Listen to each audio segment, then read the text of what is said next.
Let's begin this afternoon by praying together. Let's pray together. 기도로 시작하겠습니다.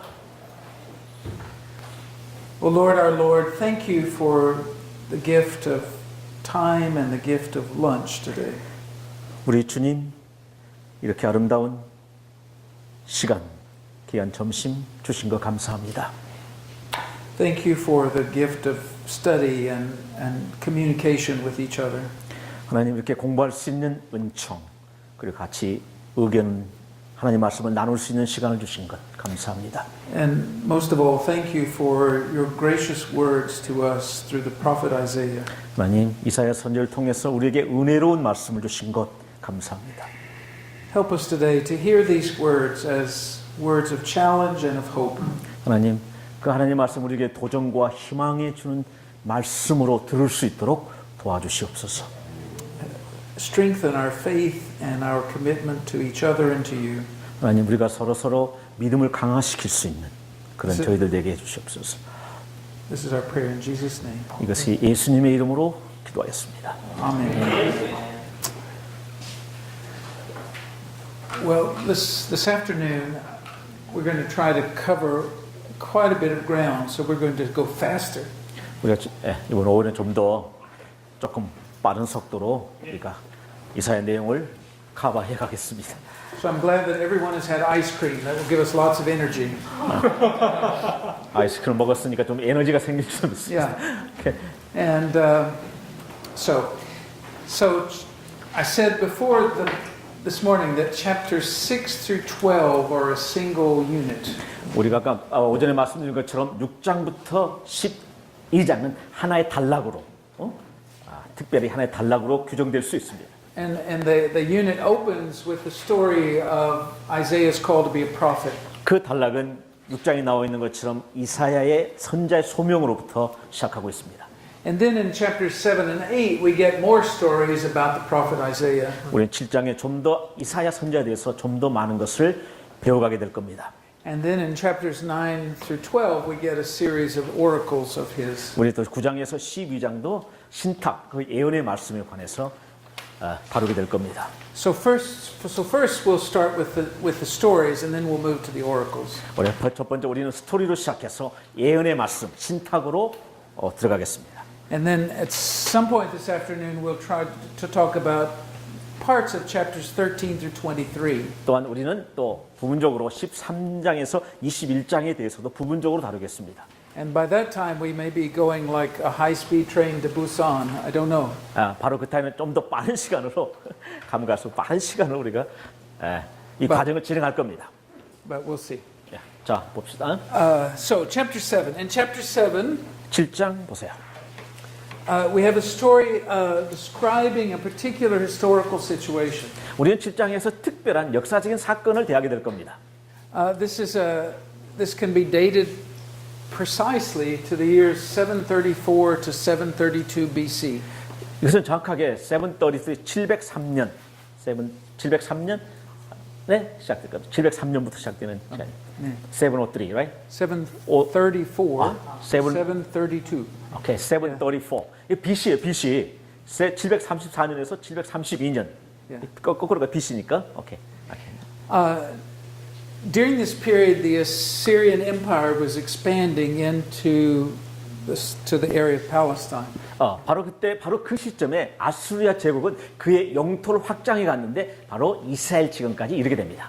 The great Assyrian Emperor Tiglath-Pileser III was trying to annex that part of the world. 그래서 바로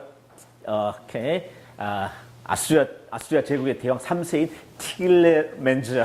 티글렛 오케이. 이 왕 이름이 뭐죠? 티글멘자로. 오케이. 티글멘자로가 좀 더 영토를 팽창해 가는 오케이. 티글라스 필레조 3세. 우리말에 뭐예요? 네. 티글라스 빌레조. Something like that. 오케이. 티글라스 빌레조 3세가 사실은 아수 왕의 왕인데 영토를 팽창해서 아까 말한 예루살렘 지경까지 해서 부속 국가로 만들어가는 거예요. 어넥스. 부속 국가로 만들어가고 있습니다. 745, 727. The small states of southern Syria and Palestine were resisting his expansion. 그래서 거기 나와 있는 그 그 익스펜션, 아수리아 팽창을 해서 작은 지역들이 사실 아수리아 제국 이렇게 부속되어 가고 있는데. So two of those states, at least, Israel and Aram or Damascus, made an alliance. 그래서 바로 그게 그 제국 중에서 우리가 말하는 여기 말하는 이스라엘, 또 다마스카스, 또 아람은 그냥 시리아, 아수리아가 아니고 시리아, 예? 그 다음에 아람, 다음에 이스라엘 그 지역.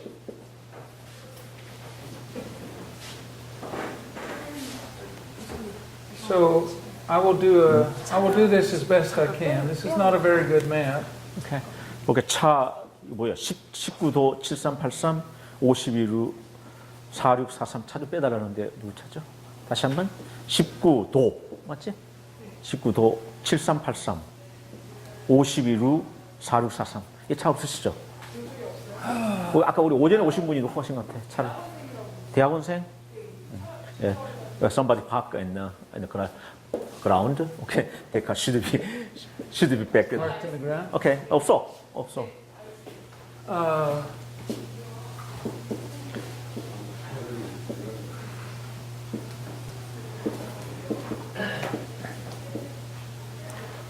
여러분 그 지도를 좀 보시면 자. This map is not to scale. 그냥 지도입니다. 이렇게 측량해서 한 건 아니고. Not a very good map. 예. Actually, Well, I think it's a very good one. Okay. it's okay. It'll work. And there are other kingdoms here too. 다른 왕국도 저기 있고 예를 들면 사모. 오케이. Did you remember all of stuff? Most of them. Most of what do you remember, Most right? of them. I've written about this. Anyway, so the Assyrians start moving this way. 오케이, 아시리아가 저런 방향으로 아람, 두로, 이스라엘 그 지역으로 지금 팽창으로 움직이고 있는 거죠. And these two kingdoms, Aram, which is Damascus, 예, 이 아람을 이렇게 다마스카스로 불리는 거예요. 아람, and Israel, 이스라엘. make an alliance to fight against the Assyrians. 오케이. 그래서 여기 있는 아람이나 이스라엘이 연합 전선을 형성해서 아수리 제국에 지금 대항하고 있는 거죠. And now you notice in their back door is what? 주다. 그 밑에 보면 유다 있어요. 그래서 위에는 북이스라엘, 밑에는 주다가 있는데 북이스라엘과 여기 아람이 아수리아에 대항하고 있는 거예요. 그때 유다가 어떻게 할지 한번 생각해 보십시오. And so, in order to protect themselves, these two countries decide to place a king in Judah that they could control. 오케이.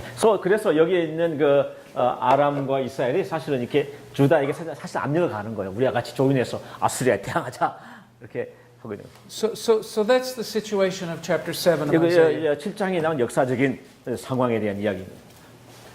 여기 나온 이건 블레셋, 필리스틴 블레셋 여기 있죠. 오케이.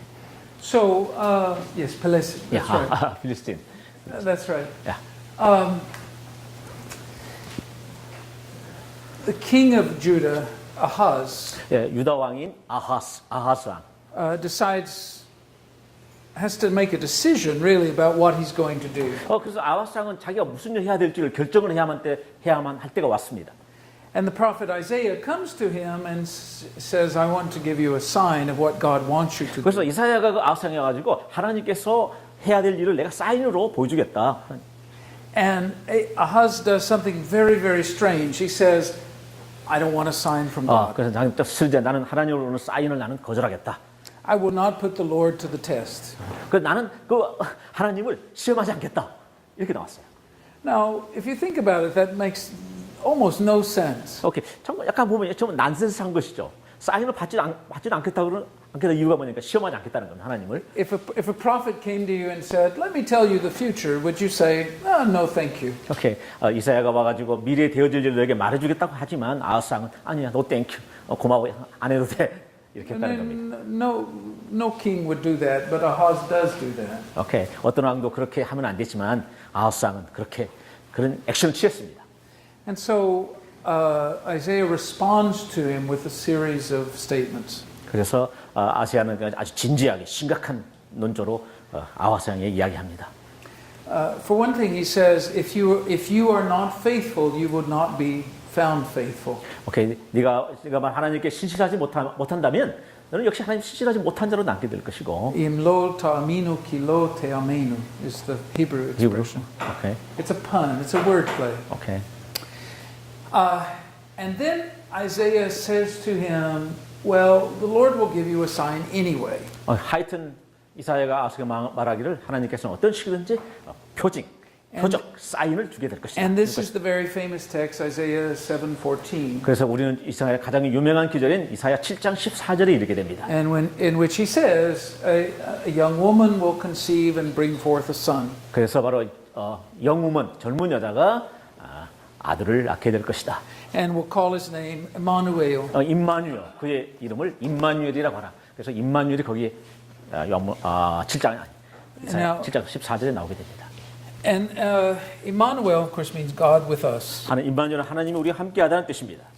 And then he describes something about the life of this Emmanuel, of this God with us. 하나님께 우리 함께한다고 하는 그의 일에 대해서 이야기를 하려고 하는데. And this is verse 15. 오케이, 15절에 보게 되면 He will be eating curds and honey when he knows enough to reject the wrong and choose the right. 그가 악을 버리며 선을 택할 줄 때가 되면 엉긴 젖과 꿀을 먹을 것이다. 버터와 꿀을 먹을 것이다. 이렇게 이야기하고 있죠. Because before the boy knows enough to reject the wrong and choose the right, the land of those two kings you dread will be laid waste. 이런 거 16절 자세히 보세요. 대저 이 아이가 악을 버리며 선을 택할 줄 알기 전에 네가 미워하는 두 왕의 땅이 황폐하게 되리라. Now, in other words, a child doesn't begin to eat honey immediately because it's actually quite dangerous for babies. 오케이, 베이비가 사실은 바로 여기 뭐죠? 젖과 꿀을 먹는 것은 그렇게 쉽지 않은 일이죠. 바로 태어난 애가. But fairly small children do begin to eat honey and to consume milk curds, a little bit more solid food, not just their mother's milk. 오케이. 애들이 자라게 되면 처음에는 젖을 먹을 수 있지만 좀 단단한 음식을 먹으면 시간이 좀 걸리게 되죠. 하여튼 여기서 그 엉킨 꿀과 먹게 된 시간이 좀 걸린다는 거죠.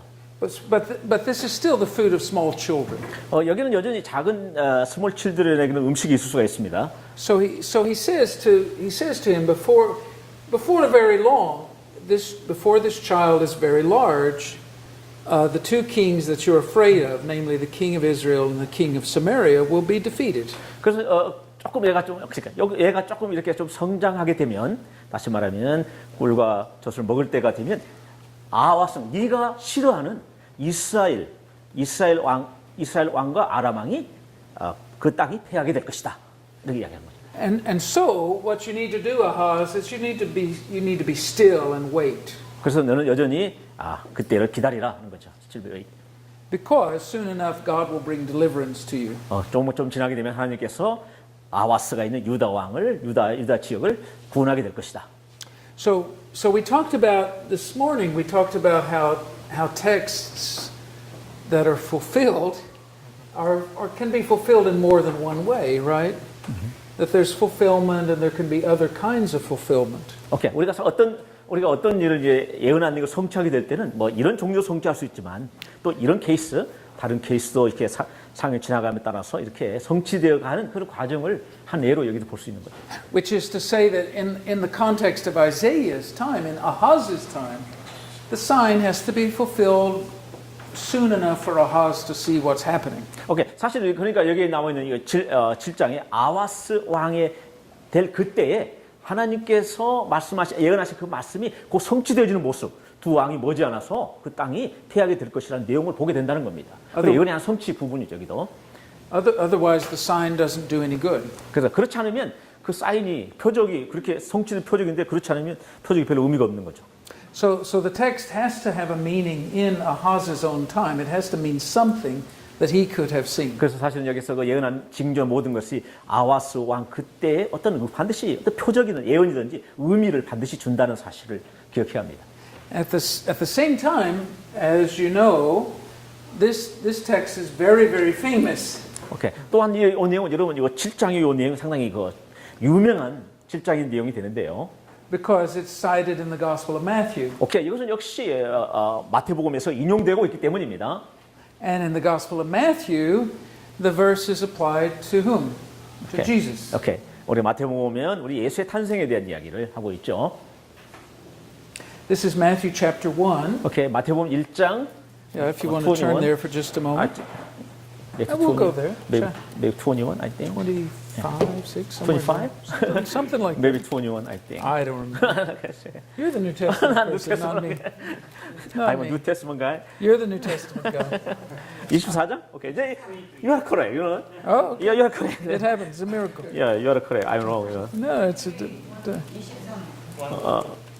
마태복음 1장 23. 23. We're right I in the middle. 21, you know that? We're right in the middle. Okay, 21, 23. Okay. Okay. Okay. 23. Right? 23절. And so Matthew quotes this verse too. 오케이. Right. 여기서 역시 마태가 이 내용을 인용한 거 볼 수 있죠. 그제? Because after all, who is more a sign of God's presence among human beings than Jesus himself? 오케이. 누가 Right. 그렇지. 그 어떤 것보다 이거 예수처럼 이렇게 여기에 강력한 설득력 사인이 있을 수가 있겠습니까? But what I've said though is that at some level the sign has to have a fulfillment in the life of Ahaz himself. It 오케이. has to be about that. 오케이. 사실 이 증거들 보이는 증거들이 아하스 왕 당시에 이루어진 사건도 있습니다. 그 당시 사건. 그 이후에도 성취될 수 있지만 그 당시에도 그 상황 속에서 이루어진다는 거죠. So then our question is how exactly is this quotation working in the Gospel of Matthew? 오케이. 질문되는 것은 어떻게 지금 마태복음에서 이 내용이 인용되고 있는데 어떻게 이것이 인용되어질 수 있는 건지 마태가 아하스 당시에 이루어질 그 사건들을 어떻게 신약성경 마태가 그 내용을 인용할 수 있는지 한번 살펴보겠습니다. And this is where I want to introduce our word, 예표론. 그래서 여기서 영어로 말하면 타이포로지인데 예표론. 어떻게 구약에 되어진 그 내용들이 신약에서 다시 예표적으로 나타날 수 있느냐 한 내용이죠. Or in English we say typology. 영어로 타이팔로지라고 하죠. 이거 굉장히 중요한 내용입니다. In other words, the idea of typology is that A equals B. 예. 원래 A 타이포로지는 A는 있고 B가 똑같다. 이런 유형인데 다시 말해 구약의 내용이 신약의 내용과 동등하게 될 수 있는 거. 그 예표를. Now, A may also equal C or D or E, but at least Okay. it equals B. A also. equals B. 오케이. Yeah, A equals B. This is that. 오케이. So This is that. 오케이. this is that. 이것은 뭐 저것이다. 이게 예표야. 예를 들면. But it's not the same thing as saying, well, long ago Isaiah looked down into the future and he saw that Jesus was coming. This is not quite the same thing. 사실은 우리가 마태복음에 나와 있지만 이사야가 그 당시에서 예수님 당시까지 바라다보는 그 내용들. In fact, if you read Matthew, you realize he quotes the Old Testament a lot, but in several different ways. 사실은 마태복음 보면요 구약의 많은 내용들을 인용하고 있지만 사실은 다른 컨텍스트, 다른 상황 속에서 인용한 부분들도 있어요. So, for example, 예를 들면, if you turn the page to chapter 2, 오케이, Matthew 2, Matthew chapter 2, 마태복음 2장, 마태복음 chapter 2, 2장에 보게 되면 verse 15. 15절. This is the story about how after the Magi came, Jesus had to flee to Egypt. 그것은 동방 박사가 예수를 방문하고 난 다음에 예수께서 애굽으로 피난가는 내용을 담고 있습니다. And it says he stayed there until the death of Herod. 그 헤롯의 예굽에서 계속 머물러라 헤롯 왕이 죽을 때까지는. And so was fulfilled what the Lord had said through the prophet, out of Egypt I called my son. 사실 그 내용이 구약에 있는 내용을 마태가 인용하면서 예굽으로부터 내 아들을 불렀다. 그의 말씀이 이루어졌다는 겁니다. Now it turns out that this statement, out of Egypt I called my son, is a quotation from the book of Hosea. 예굽으로부터 내 아들을 불렀다는 것은 구약의 호세아 선지자의 말입니다. It's Hosea 11 verse 1. 오케이, 호세아 11장 1절의 내용인데. So turn there just for a moment. 오케이, 호세아 11장 1절을 잠시 펼쳐보겠습니다. Yeah, Hosea 11 verse 1. What is Hosea? It's just a that's minor right. prophet. It's one of the minor prophets. Okay. What is the page number? Ezekiel, Daniel, 1266 in my Okay. Bible. 오케이, 여러분 저게 1266페이지. Ah, 1266. 1266 How 맞춰야 about 하는 that? Yeah, amazing. 많이 나오네. 오케이. 야, 11장 1절입니다. 네. 오케이. When Israel was a child, I loved him, and out of Egypt I called my son. 이스라엘이 어렸을 때에 내가 사랑하여 내 아들을 예굽에서 불러냈거늘. 호세아 11장 1절입니다. But the more they were called, the more they went away from me. 오케이. More than called. 오케이. That's the second verse. second. 오케이. 2절. 선지자들이 그들을 부를수록 그들은 점점 멀리하고 바알들에게 제사하며 아로색인 우상 앞에서 분향하였느니라. 좀 이렇게 2절에 뜻밖의 설명되고 있죠. Now, the line in Hosea is talking about what? It's talking about the deliverance of Israel from Egyptian slavery. 사실은 호세아서 보면 이스라엘 백성이 예굽의 종살이로부터 해방시켜서 불러냈다는 이야기를 담고 있는 거죠. 11장 1절에. 예. And the verse in Matthew is, of course, talking about Jesus being rescued from the persecution of Herod. 그래. 근데 사실은 마태복음 보게 되면 예수님께서 예굽에서 머물게 되면서 헤롯이 죽을 때까지 이집트에 머물러라 하는 내용과 연관시키고 있는 겁니다. Now, Matthew did not simply read the Old Testament and grab verses that sounded good to him. 본인 생각하는데 매튜가 이 올드 테스트먼트를 읽어가지고 거기서 이 내용을 바로 따왔으리라고 생각하진 않습니다. Rather, he read the Old Testament typologically. 그래서 사실 그렇게 바로 인용하는 것이 아니고 구약의 호세아 11장의 내용을 예표론적으로 읽고 여기다가 기록했다는 겁니다. 그 예표론이 나오는 거예요. This is that. 예. 이것이 바로 그것이다. And if you read the first several chapters of Matthew, it's clear that he has set up a comparison between Israel and Jesus. 그래서 조금이 지나가게 되면 마태복음은 이스라엘과 예수님을 이렇게 대조적으로 비교하는 모습이 나오는데. So Jesus is rescued. Jesus goes down to Egypt and comes back, just like Israel went down to Egypt and came back. 오케이. 그래서 예수님께서 결국 예굽에서 나사렛에서 결국 예굽으로 피난 갔잖아요. 다시 예굽에서 다시 나사렛 다시 오게 되죠. 마찬가지로 이스라엘 백성도 예굽에서 종살이로 다시 갔다가 다시 예굽에서 나오는 장면하고 이런 유사한 유형을 갖고 있다는 거예요. Jesus is in the desert fasting for 40 days, just like Israel was in the desert 40 years. 이스라엘은 광야 생활 40일 동안 했던 것처럼 예수님께서도 금식기도 하고 40일 보내는 그때 이제 유형이라는 거죠. 유형. Jesus was tempted to do evil. Israel was tempted to do evil. 그렇죠. 그래서 이스라엘 민족도 그런 어떤 악에 대해서 유혹도 받고 예수님도 역시 그런 악의 세력으로부터 시험을 당하신 모습도 볼 수 있죠. However, Jesus did not do evil, whereas Israel did. 그러나 이스라엘 백성들은 그 이불들에게 굴복하지만 악의 세력에 굴복하지만은 예수님은 그 악의 세력에 시험을 이겨 악의 세력에 굴복하지는 않죠. And the law was given to Israel from a mountain. 그래서 율법은 시내산에서 모세를 통해서 주어지지만 And Jesus gave the sermon on the what? 예수님께서는 산상수훈에서 하나님 말씀을 산에서 하게 되죠. He gave the sermon on the mountain. Sermon on the Mountain. So obviously there are all these parallels that Matthew's setting up. 그래서 사실은 그래서 마태복음 보면 그런 유형적으로 이렇게 대조를 하고 있다. 패턴 대조를 하고 있다는 모습을 볼 수 있어요.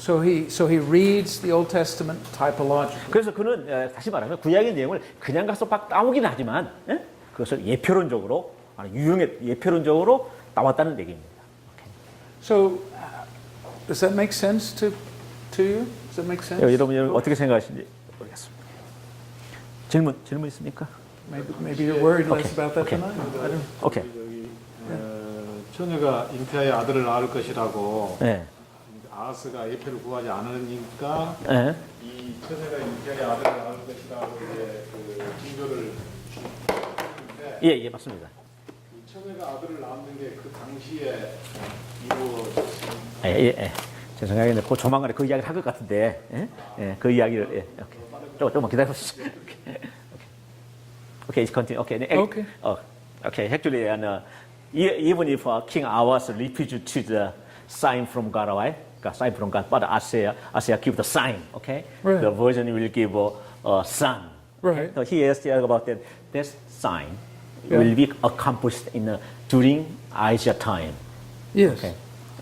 That's what I'm saying. 예, 좀 그 이야기 하려고 지금 It has to be at some level accomplished in Isaiah's 야, time. 그 이야기를 하려고 지금 하는데. Otherwise it's not a sign. Okay. Right? Okay. It's not a sign otherwise. Okay. But that's not the only thing it means. That's the point. Okay. Yeah. It means more than one thing. Okay, so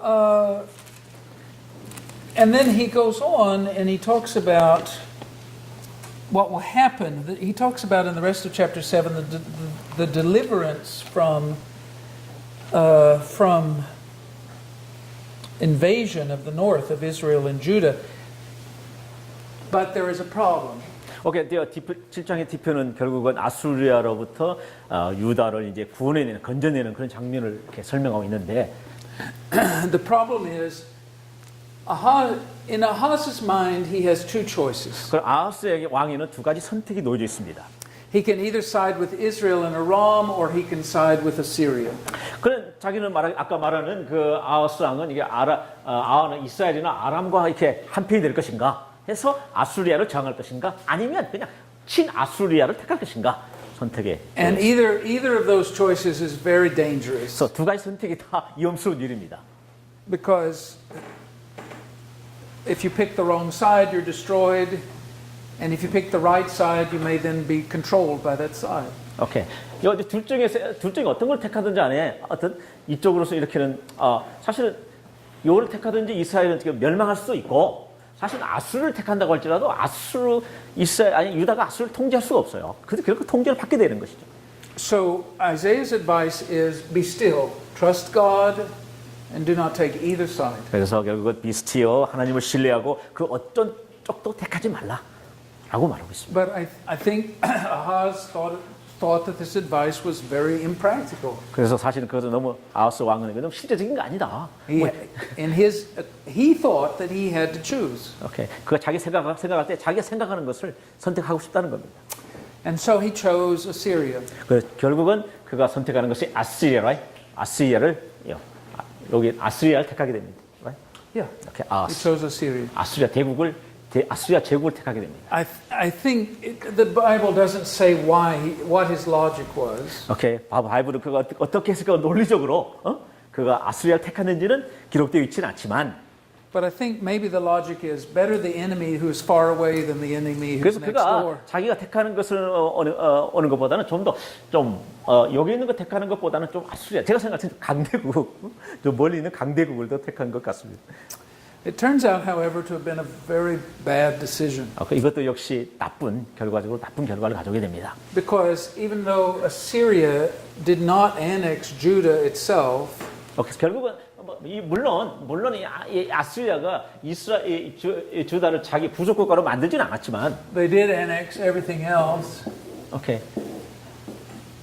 And 자, 여기까지 아수리아의 부속 국가로 만들었어요. 아까 약간 주다는 만들진 않았지만 여기까지 부속 국가로 만든 거예요. and then Judah became simply a puppet state. 그래서 그렇지만 주다는 결국 아수리아의 어떤 포페, 이거 뭐죠? 이게 포페라고 말하는 것은 이게 사람은 어떤 거 요즘 말로 포페 꼭두각시 맞아. 꼭두각시. 결국 꼭두각시 역할만 할 뿐이라는 거예요. 부속 국가는 되죠. 꼭두각시 무슨 미국에 오셨는데 저라. It's what they became an Assyrian colony in effect. 결국은 아수리아의 식민지밖에 될 수 없는 상황이 된 거죠. 퍼펙트 국가로서. And so Isaiah's impractical advice proves to have been the right advice. 그래서 사실은 결국은 이사야의 옳은 그 결정을 받지 못하게 된 거죠. 이사야의 그 조언이 실제적이 아니라고 생각했던 거예요. 임프랙티컬하다. But it's too late. 그러나 이미 늦어버렸습니다. So verse 18 of chapter 7. 오케이, 7장 18절에 보게 되면 In that day the Lord will whistle for flies from the Nile delta in Egypt and for bees from the land of Assyria. 우리 18절에 보면 그날에 여호와께서 예굽 하수에서 먼 곳의 파리와 아수르 땅의 벌을 부르시리니. 됐죠. And in verse 20, in that day the Lord will use a razor hired from beyond the Euphrates, the king of Assyria, to shave your heads. 그래서 결국 20절에 이렇게 되는데요. 그날에 주께서 하수 저쪽에서 세내온 삭도 곧 아수르 왕으로 이스라엘 유다 백성의 머리털과 발털을 미실 것이요 수염도 깎게 돼. 다시 말해 아수르 왕의 그 삭도로 유다 백성의 털과 수염을 깎게 되는 그런 비극적인 모습을 그리고 있는 겁니다. And then he says something strange. He says, in that day everybody will have a cow and 2 goats, and therefore there will be lots of milk to drink. 오케이.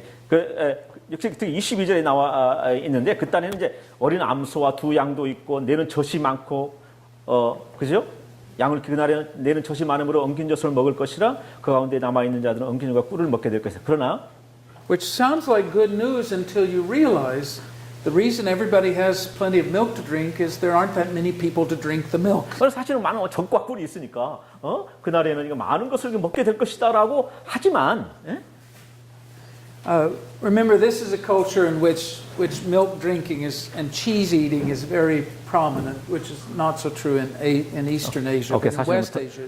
동방에는 서방에는 이렇게 엉킨 젖과 꿀이 치즈나 이런 많은 산업들을 서방에서 많이 볼 수 있는데. So it sounds like a sign of prosperity, but really it's not. It's a sign that most people are dead. 사실 우리가 보게 되는 번영, 풍성함, 이렇게 잘 산 것처럼 이렇게 보이지만 사실은 그게 어떤 사망이나 비극적인 모습으로 투영된다는 겁니다. But what's interesting is he took the image that he had applied to Emmanuel about eating curds and honey, which sounds like a good news, and he turns it over so now that it's actually bad news. 오케이. 거기에 보면은 이렇게 임마누엘로 태어난 그 사람이 임마누엘이 엉킨 젖과 버러와 우유를 이렇게 먹는다고 하는 게 좋은 이미지로 이렇게 시작은 됐지만. And so it's much like the same technique he used earlier, where you take something that sounds one thing, and then you turn it over so that it actually becomes something different. 우리가 어떤 것을 택하게 되었을 때는 처음에는 이렇게 좋은 편, 예를 들면 좋은 편을 택했는데 나중에 이렇게 돌아서 보게 되면 그 나쁜 쪽을 선택하는 이제 그런 과정. And so, if you read Isaiah carefully, you see that same strategy over and over and over. 그래서 사실은 이사야는 이런 구조들을 볼 수 있는데 처음에는 아까 우리 아침에 했었죠. 처음에는 희망의 메시지, 다음에는 두의 메시지인데 이런 식으로 자꾸 바꾸져가는 그런 모습을 보게 됩니다. So let's go to chapter 8. Anybody have a question about chapter 7 before we go on? Okay, let me clear this one in the chapter 21, right? Actually, chapter 여러분 20장에 보게 되면 그날에는 아수르 왕들이 결국 침공을 해서 유다 백성들에게 수염도 삭도 가지고 머리 자르고 이렇게 했잖아. 그런데 아까 about 20, right? 20 say at the day. What in the day? 21 in that day mean is Assyria attack. What mean in that day? It means in connection with that time somehow. Okay, somehow, right? Okay, not actually related the attack of Assyria. It's a good question. It's often how you start an addition to a prophetic oracle. Okay. 예, 사실 이 내용들이 바로 그 이유가 연결되고 있지 않기 때문에. Okay. And so it's probably more. Maybe we should translate it as something like, at that time. Okay. Let me clarify. Okay, when I translate, I got some confused. This one. 여러분 그 22절. It's kind of blessing that one. 그 땅 가운데 남아 있는 자들이 엉키는 거 mean is all who remain in the land will eat curd and honey. It's kind of a blessing. 예, 축복의 내용. Well, it is and it isn't, right? Okay. I think it's good news and bad news. Good news and bad news. The good news is that people who remain will have nice food to eat. Okay. 거기 남아 있는 사람들은 많은 음식, 풍부한 것을 먹을 수 있지만. But the bad news is not many people remain. Okay. 그러나 거기에 있는 많은 사람들이 그곳에 남아 있지는 않다는 거예요. 그러니까 거기 있는 남아 있는 사람들만 그걸 먹기 때문에 그 말에 의미는 다시 말하면 수많은 사람들이 그곳에서 죽을 수밖에 없는 그런 상태를 보여준다는 거죠. Right. So, yes, I don't understand what you mean. So that's the thing. I think the prophet sometimes seems to mean one thing when he's actually meaning the opposite. Okay. And that's the subtlety of the book. 오케이. 네, sometimes 우리가 생각할 때는 이렇게 거기는 남는 자가 풍성한 젖과 꿀을 먹는다고 하니까 우리가 축복이라고 일단 딱 생각이 되는데 한편 생각하면 그 많은 남는 자가 없다고 하면 수많은 사람이 죽었단 말이죠. Yeah. 그런 것들이 이렇게 은유적으로 그려지고 있다는 겁니다. So, Okay. does that make sense Okay. to people? 네. Good. Okay. Yeah. Okay. Well, so let's keep going. Okay. 우리 계속 It'll 읽어봅시다. get better maybe. Okay. Chapter 8. 오케이, 8장 Chapter 한번 8. 보겠습니다. 8장. Chapter 8 is another story about Isaiah's life. This time he tells it in the first person. The Lord said to me. 오케이, 여러분 8장에 보면 역시 여기 이사야에 대한 삶에 대한 이야기인데 8장 1절 보게 되면 And he tells the stories of the birth of his children. 오케이, 여기 8장에 대한 그의 아들 이사야 아들에 관한 출생에 관한 이야기를 담고 있습니다. Isaiah had at least two children. 아세아는 적어도 at least At least two that we know of. Two children. 적어도 모르겠지만 적어도 두 아들을 갖고 있습니다. 두 명과 것도 적어도. His first child is named Shear-Yashuv. 여러분 처음에는 우리 여러분 책에는 마할 하스바스 있는데. That's the next one. 어렉슨? We're almost Let me there. see. So Shear-Yashuv is a remnant will return. That's Okay. what the word means. 슈울 야슈.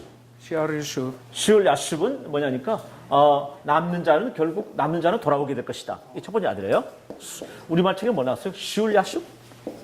And his second son is named Maher Shalal Hashbaz. 예, 두 번째 아들은 마하 하스바스. 오케이.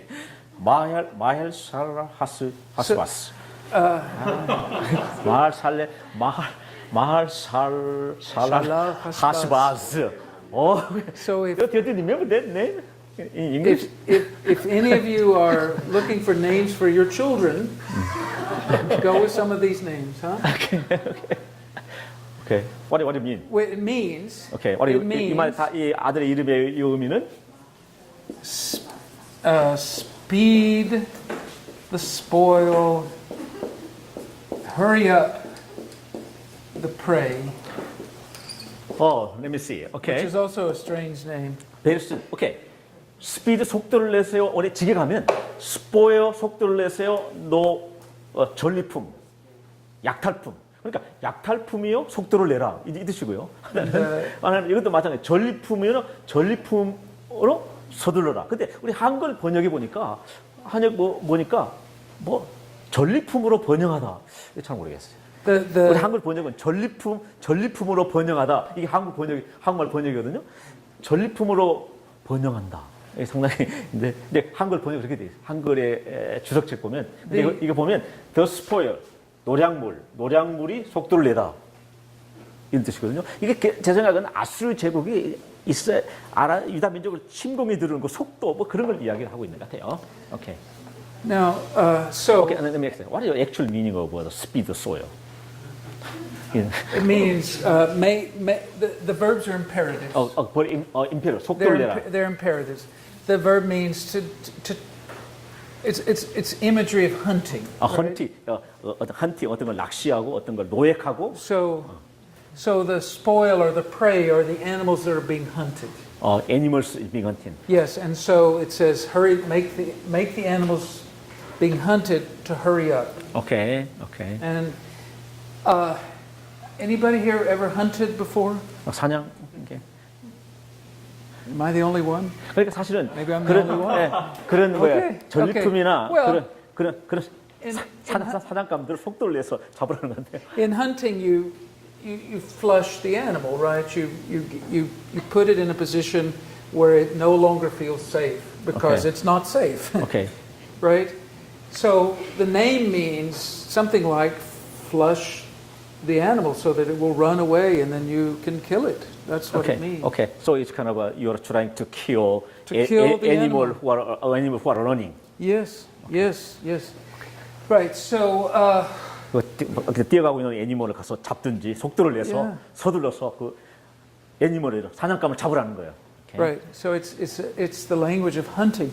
이렇게. Now, in Hebrew, obviously these are very, very weird names. 오케이, 상당히 히브리 이름으로는 상당히 이상한 이름이고 지금 사냥터에 해당되는 이름을 하고 있습니다. You can almost imagine these boys in middle school being made fun of, 오케이, but they, of course, 오케이, 우리 애들도 저 이름 보면 상당히 재밌는 이름이기도 하지만, but the names have a symbolic meaning. 오케이, 이름은 어떤 아까 말한 이름은 어떤 상징적인 의미를 가지고 있습니다.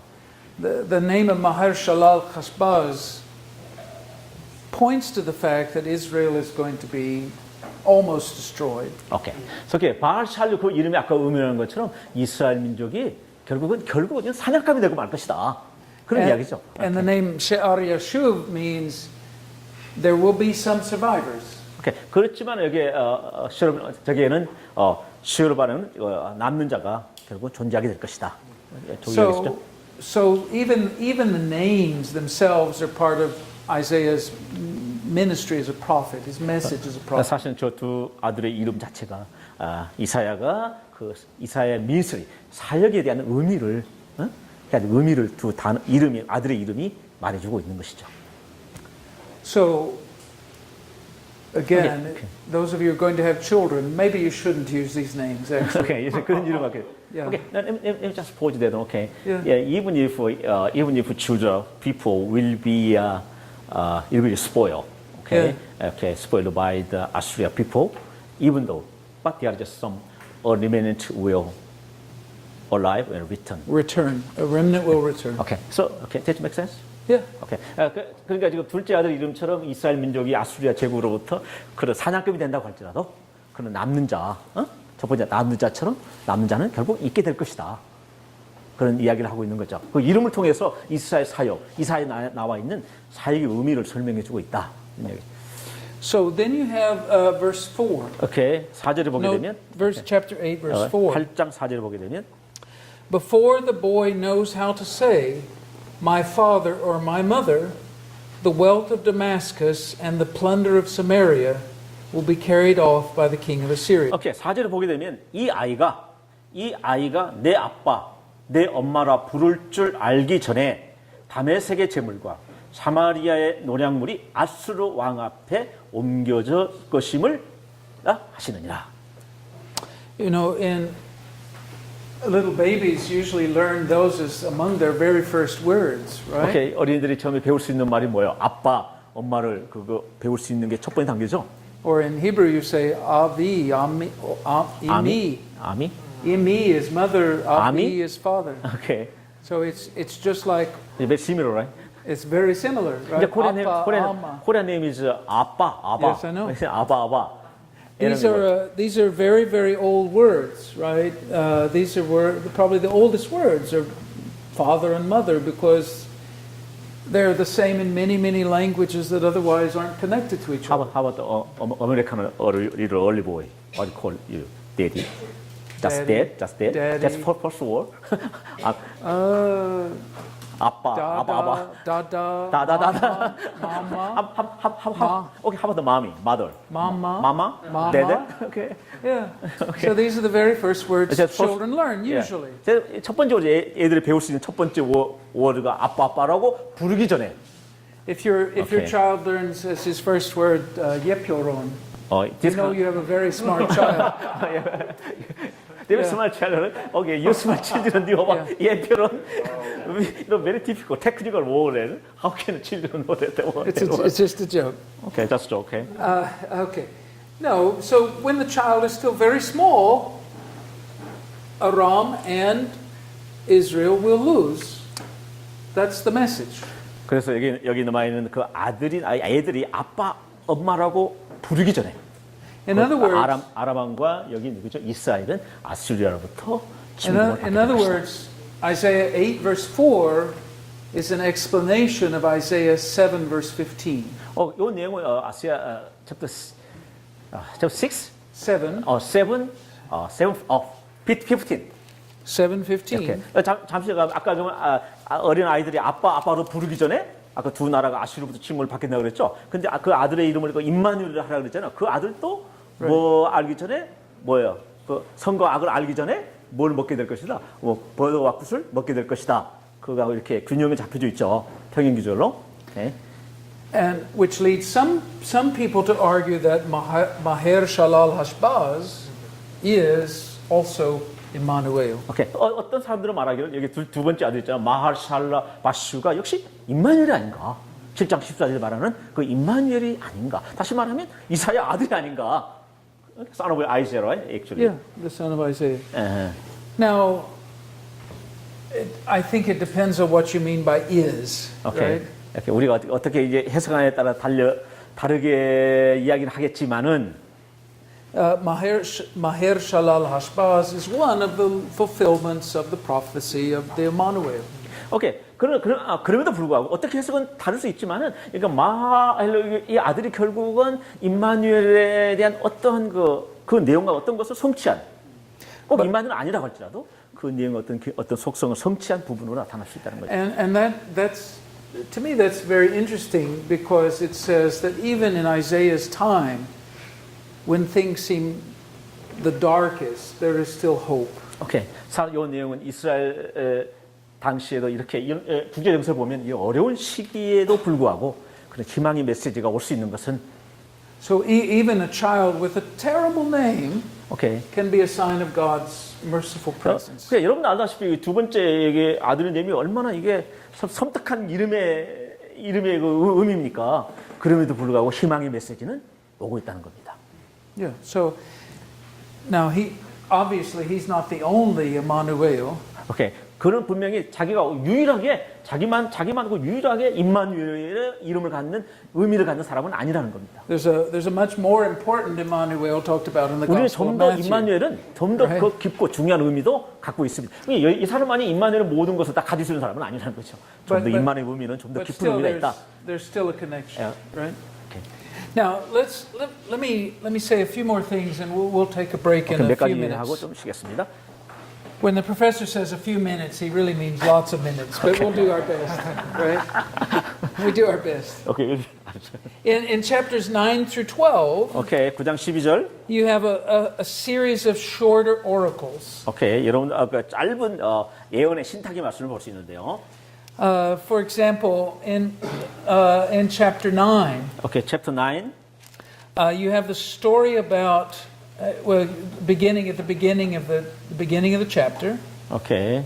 It talks about how God humbled the land of Zebulun and Manasseh. Right? 오케이.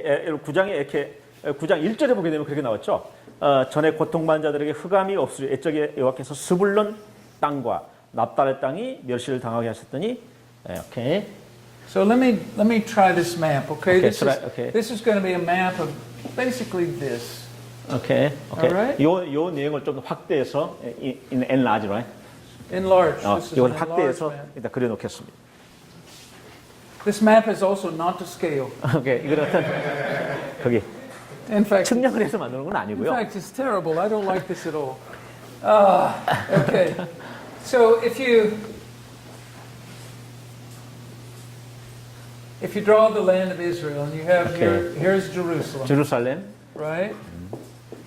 And here is Samaria, 사마리아. Samaria.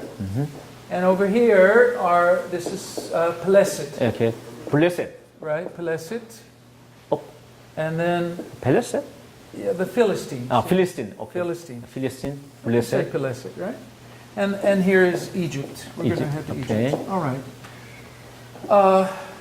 So Zebulun and Manasseh. 제불론하고 Zebulun and is it Zebulun and what? Naphtali or Manasseh? I forgot. 오케이. 제불린. 오케이. 납달리. And 스불론. Naphtali. 제불론. Okay. So this is 제불론 and naphtali. this area here. 제불린? Yeah, near the Sea of Galilee, the north. 오케이. 갈릴리 바다의 북쪽에. Galilee, right? 오케이. 갈릴리 에리아. 스불린. 우리말로 스불린이죠. 스불론. Or what he calls Galilee of the Gentiles. 갈릴리. 다시 말해 이방의 갈릴리. When the Assyrians invaded this region in 732 BC, they annexed the northern part of Israel, and they annexed all of this. 그래서 732년에 아수르아가 저 지역을 침공해서 부속 국가를 만들었어요. And the only part they didn't annex was the very center of the country. 오케이, 저 지역을, 오케이, that area, 사마리아 area, right? Right. 여기 이제 사마리아를 저 And 지역을 10 years later, they annexed it as well. 그래 10년 후에 또 NX를 만들었죠. But Isaiah, Okay, let me clear it. Okay, BC 732, right? Assyria annexed that area, right? Right. 사마리아는 출산 after 10 years. and then 10 years they annexed all the rest of the entire kingdom of Israel. Okay, entire kingdom of Israel. 좀 더 많은 예루살렘까지 이스라엘까지 많은 지역을 And they divided 부속 국가로 it into 만들었죠. several provinces. 오케이, 그 여러 가지 지역으로 그렇게 나누게 되고. But Isaiah talks about in this oracle how this region is going to be restored. 그래서 지금 아사야 말하기는 지금 9장에는 저 스불론과 저 북쪽 갈리 저 지역을 지금 9장이 지금 언급하고 있는 겁니다. 지금 이 내용이 오케이 그 백그라운드 그렇다는 거예요. 저 지역. So I think verses 9 through forward have to do with that time between that first annexation and that second annexation. 오케이. 그래서 여기는 우리가 첫 번째 부속, 두 번째 여기는 부속 국가. 첫 번째 적은 여기, 두 번째 여기. Because he wants to say there's hope even for those people who have been carried away and are no longer part of us. 그래서 결국 그게 부속 국가로 되고 종속 국가로 되고 어둠의 스불론과 갈리 지역이지만 여전히 희망의 메시지가. And then he gives this beautiful text. The people who walked in darkness have seen a great light. 그래서 여기 여러분 아주 여러분 이 9장 2절에 나와 있는데 유명한 기절이죠. 흑암이 앉는 백성들이 큰 빛을 보게 될 것이다. If you remember yesterday, I talked about Handel's Messiah. 오케이. 어제 여러분의 핸델 메사야. These words are set to music in Handel's Messiah. 오케이. And they're set to music of someone walking through the dark and unable to see where he's going. 오케이. 어떤 사람이 어두운 길을 가고 있는데 그가 어느 길을 가는지를 보지 못한다. The people that walked in darkness.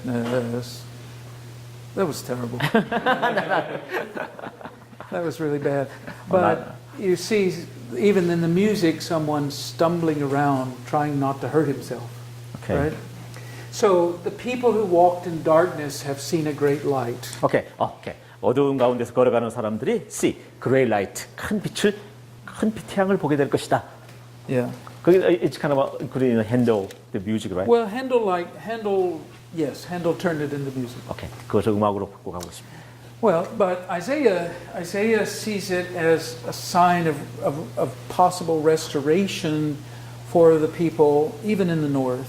그래서 사실은 이사야는 그 북쪽 지방, 스불론이나 그쪽 지역 흑암이 있는 사람들에게도 희망, 회복의 메시지를. This is probably the earliest of his oracles that holds out hope that even the people who have been lost can be returned. 그래서 사실은 이 내용이 첫 번째 내용인데 어두운 가운데 있는 사람들도 결국은 빛으로 돌아오게 될 것이라고 하는 희망의 메시지가. And that theme of reuniting all the people is going to play itself out through the rest of the book. 사실은 여기에 이제 흑암에 있는 그 이쪽 지역만을 욕했는데 좀 더 이것이 민족적으로 확대가 되겠죠. 저 지역에 있는 사람이 어둠에 있는 건 아니고 많은 사람이 어둠에 있는 사람도 결국 빛으로 돌아온다고는 하나의 그런 모형의 모습으로도 제가 또 설명했는데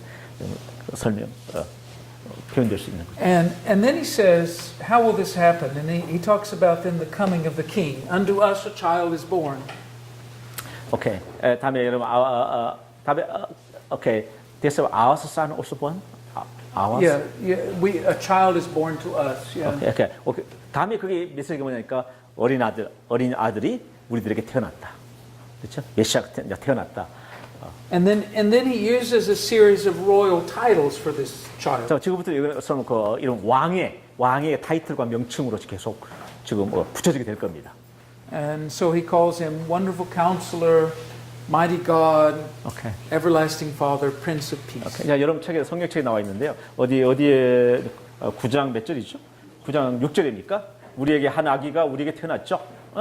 그는 어깨의 정사, 이름은 기묘, 묘사, 전능하신 하나님, 영존하시는 아버지, 평강의 왕, 이런 왕 같은 타이틀, 위대한 타이틀, 로얄 타이틀이 태어난 어린아이에게 붙여지게 됩니다. So it turns out that these royal titles are closely related to the Egyptian royal way of talking about the king.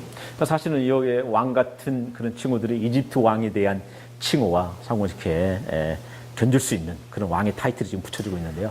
And it would seem that Judah actually in some ways imitated Egypt's way of dealing with kingship. 사실은 그 유다 민족도 이집트의 그런 그 왕식, 그 문화, 특히 왕의 문화를 좀 묘사되고 있는, 모방하고 있는 그런 형태의 모습을. And in a way that's not very surprising because Egypt for centuries was the dominant culture in Palestine. 사실 우리가 놀랄 필요가 없는 것은 그 당시 팔레스타인 지역에서 이집트 제국이 오랫동안 그 문화 영향력을 행사하고 있었기 때문에 놀랄 만이다. It's just like for centuries people in Eastern Asia imitated the emperor of China. Okay, 우리가 동방에 있는 나라들이 중국에 있는 그런 수세기 동안 중국의 영향권이 있기 때문에 중국의 문화를 답습하는 것과 마찬가지로.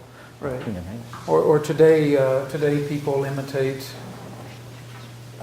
American Europeans or Americans, imitate each other.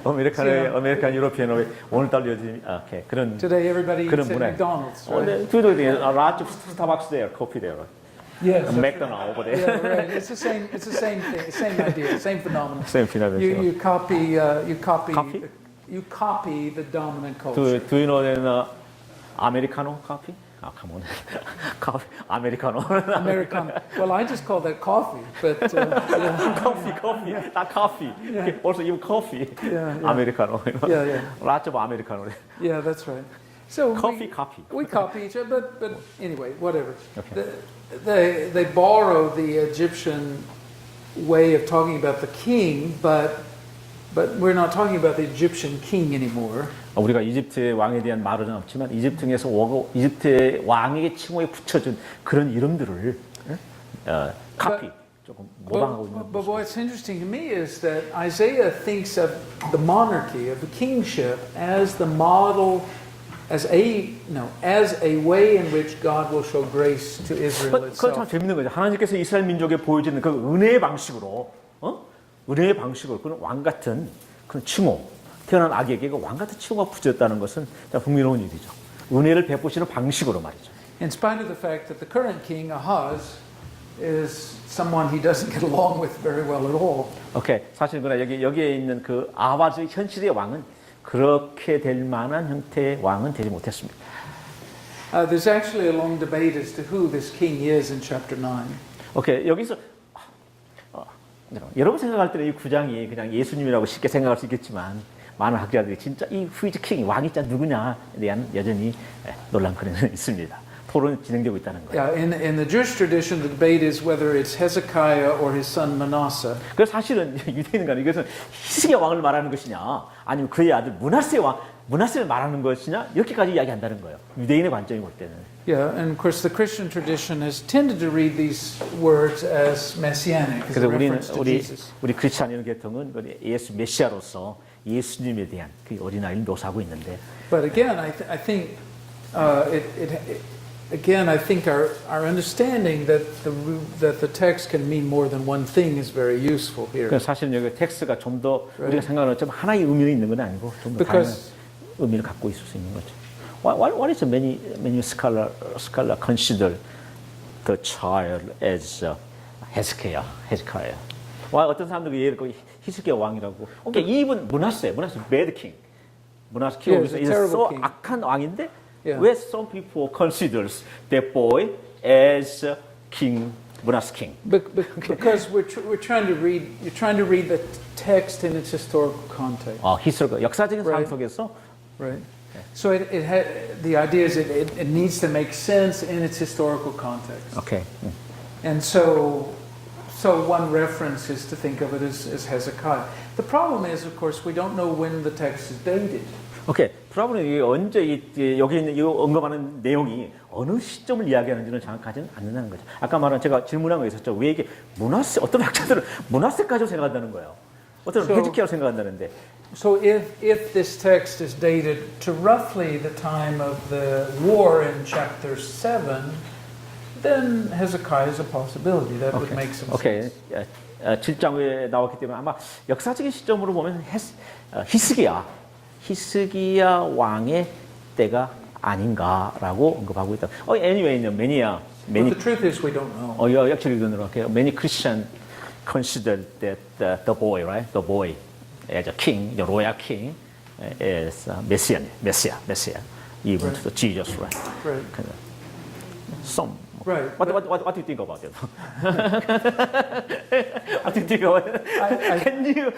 Can you consider the king, the son in the chapter 9 as Messiah Jesus? Well, that's what I'm saying. I think the text can mean more than one thing. Okay. Right? It 그래서 can mean more than one thing. 텍스트는 좀 더 우리가 생각 한 가지 의미보다는 또 다른 의미도 줄 수 있다. Right. So, all right. So, but however you sort that out, the point is that even when things are really quite terrible, there is hope for the future. 결국 우리가 생각할 때 한쪽으로 보면 그냥 테러보 그런 어둠과 악하고 비극적인 상황이지만 또 한편으로는 또 희망의 메시지, 회복의 메시지. And so the prophet is doing this dance back and forth between doom and hope yet again. 사실은 이런 선지자가 이렇게 댄싱하듯이 어둠과 빛으로, 그다음에 파멸과 희망으로 이렇게 댄싱 그런 흐름, 잠깐 내러티브 흐름 보여줘. But he also says I want to notice just two more things briefly before we take a break. Okay. One thing is that throughout these chapters 8, 9, 10, 11, and 12. 우리가 8장부터 12장까지 우리가 전체의 장을 보게 되면 there are a lot of references to the Assyrian Empire and its propaganda. 오케이, 우리가 이 많은 내용 중에서 시리아 제국과 그의 영토 팽창을 위한 하나의 야식, 선전, 프로파간다를 볼 수 있다. And we actually know a lot about this propaganda because we have a lot of Assyrian texts related to it. 오케이, 우리는 여기서 아수리아 제국의 많은 그 선전, 영토 팽창을 사실 아수르와 그 텍스트, 그 나라 텍스트를 통해서도 우리가 견주어서 알 수 있는 거죠. So if you notice in chapter 10, 오케이, 10장, 이사야 챕터 10장. let's just hear some of his language here. 오케이, 어떤 언어들을 한번 봅시다. We'll start in verse 1. 오케이, 1절, 10장 1절. Woe to those who make unjust laws and oppressive decrees. 불의한 법령을 만들며 불의한 말을 기록하며. So we're back to the language of chapter 1, which addressed the leaders of Judah as leaders of Sodom and Gomorrah. 우리가 이 내용 우리가 1장에 들어가면 이스라엘의 리더들을 어떻게 묘사하냐니까 사마리아 고모라의 리더처럼 And then you 불의한 have 리더처럼 and then you have this long description of exactly what they do that's so oppressive. 오케이. 그다음에 나와 있는 그 많은 리스트들이 압제하는 이 리더들이 압제하는 그런 모습, 포악한 모습을 보여요. And so you notice it describes that they withhold justice from the poor. 네, 그들은 가난한 사람들에게 공의를 행사하지 않고. And they turn widows into their plunder. 그렇죠. 여기 있는 과부에게 어떤 토색하고 약탈하는. And the word is the same shalal. It's the same word that is in the name of Isaiah's son. shalal. 오케이. 샬라. 그 내용이 아까 아세야 이름처럼 샬라.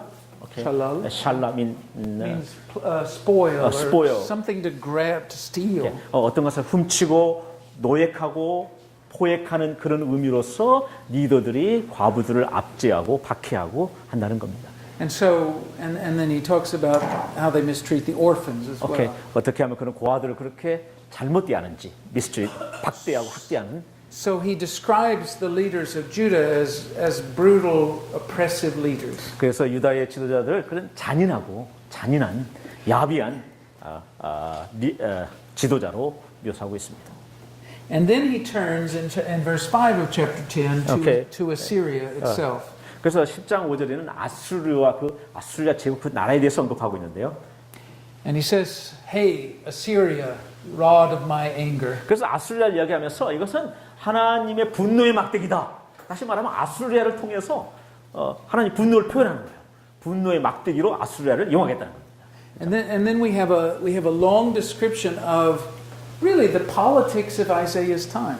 그래서 여러 가지 아수리아 시대 때는 여러 가지 그런 정치적인 폴리틱 정책 이게 있겠지만 And he has actually a complicated view of things. 사실 여기에다 좀 복잡한 어떤 관점을 드러내고 있는데 On the one hand, he thinks that Judah is so bad that it deserves to be punished, and Assyria will do the punishing. 오케이. 한쪽으로 생각해도 유다가 이렇게 배역하고 지도자들 나쁜 일을 행하기 때문에 사실은 아수리아를 통해서 멸망시켜버리겠다.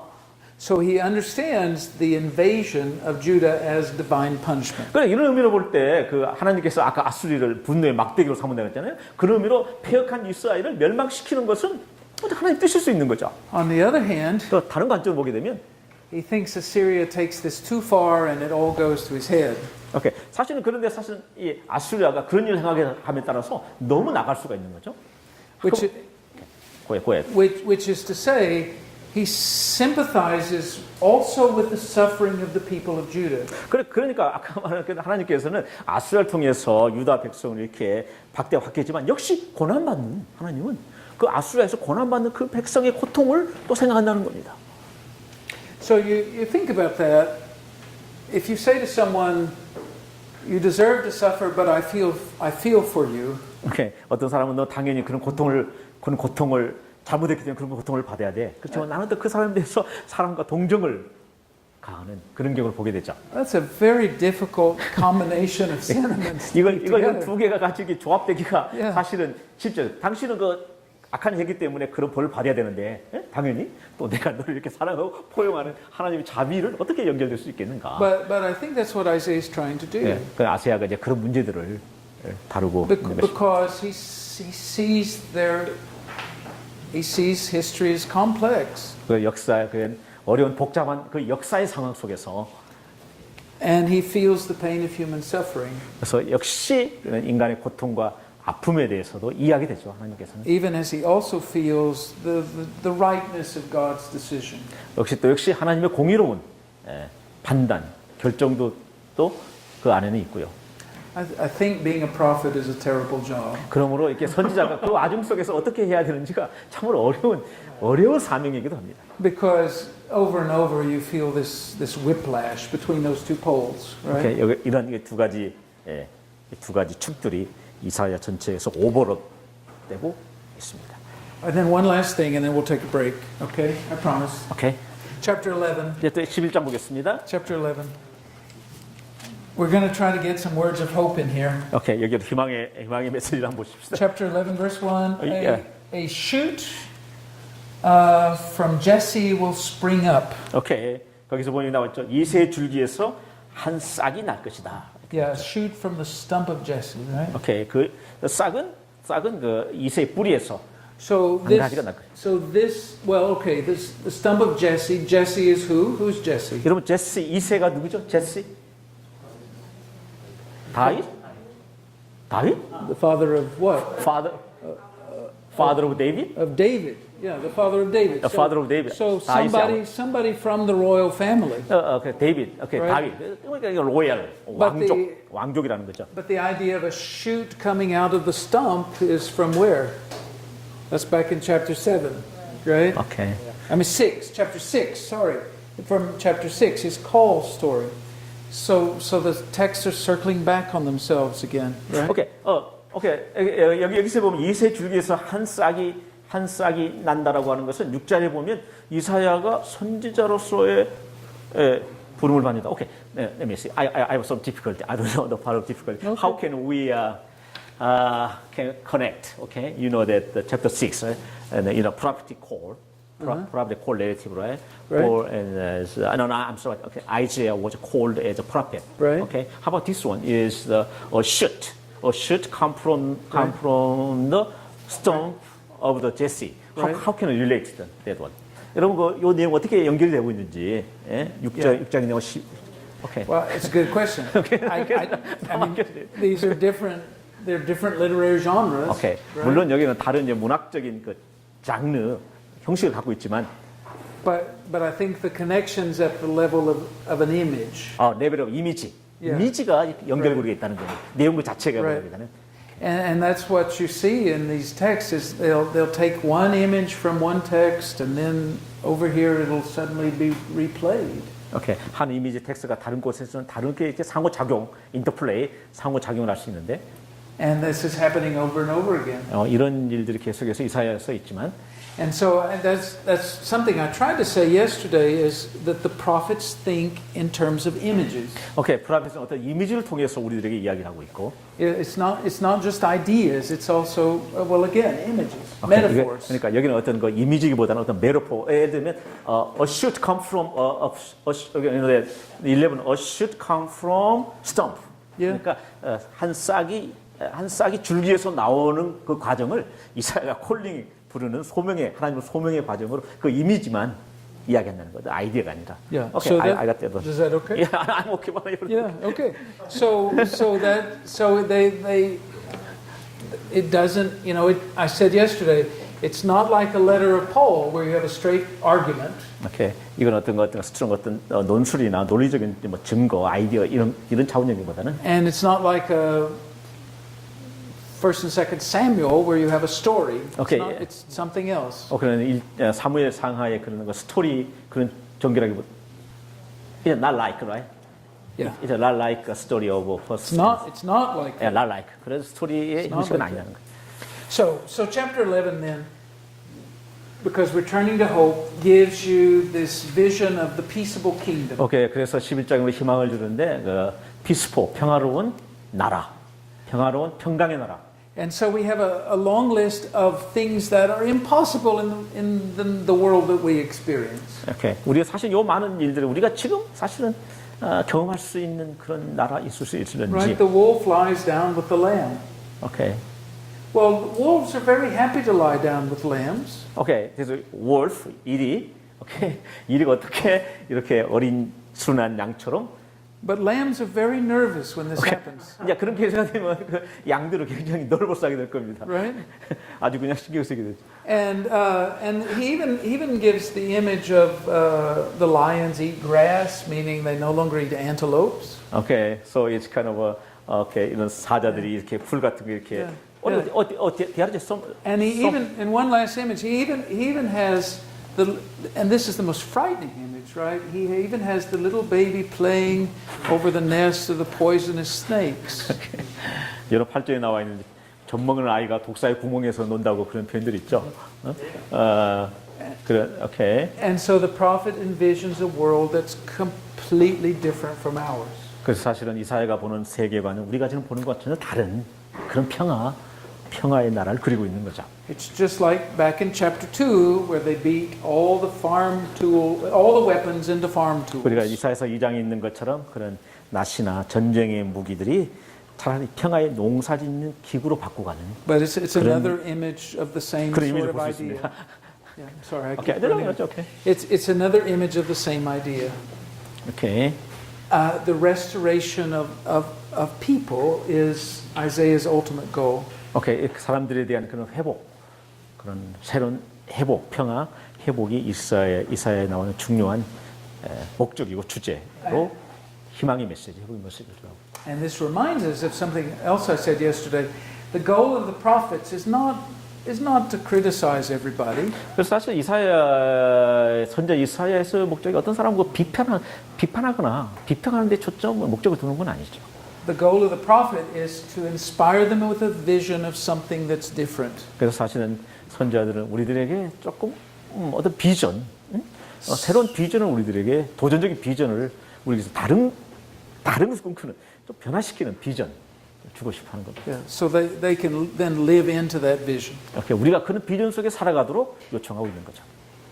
Well, all right. So we've tried to do chapters 6 through 12, and we seem to get faster and faster, right? 우리가 지금 6장에서 12장을 빠르게 보고 보았습니다. What I'd like to do after the break is do chapters 13 through 23. 우리가 브레이크 날 13장부터 22장을 좀 더 빠르게 검토해 보겠습니다. But I think we can do it. Okay. So let's take a break. Okay. Yeah.